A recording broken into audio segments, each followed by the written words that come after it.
l'homme heureux. L'homme heureux, ce n'est pas quelque divin poète aux chants de séraphins, aux hymnes de prophètes,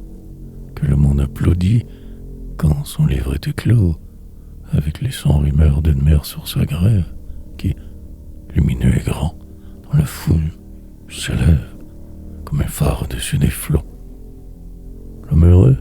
ce n'est pas l'ambassadeur des princes, qui peut, orgueilleux, dire, en quittant ses provinces,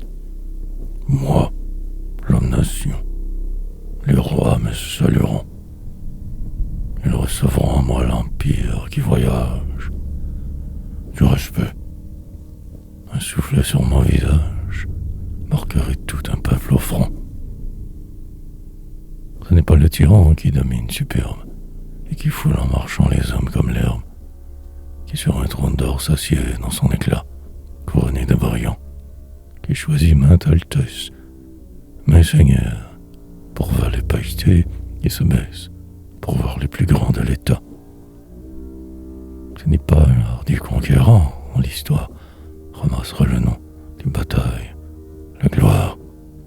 qui sait que sa statue un jour s'élèvera, qu'il vivra des 1000 ans dans la grande lumière, et que l'homme de chair endormi dans la bière, l'homme de bronze surgira. Qu'ils sont loin du bonheur, c'est superbe, leurs lèvres dans un calice d'or boit du fiel, une fièvre les dévore, leur front de clarté rayonnant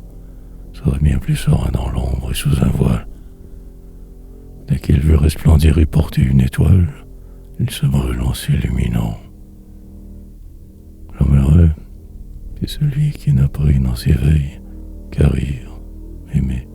chanter et planter sur rosiers, qui ne rêve la nuit qu'au miel de ses abeilles, aux fleurs de ses jasmins, aux fruits de ses pommiers, qui ne veut au printemps qu'un jardin vert et rose, où le soleil de mai brille dans un ciel bleu, et qui ne veut l'hiver qu'une chambre bien close, un âtre étincelant, un fauteuil près du feu, dont la femme est jolie, à 20 ans, il l'adore, et celui dans le jardin s'assied près du feu clair, pour rendre plus joyeux, plus brillant encore, le soleil du printemps, le foyer de l'hiver.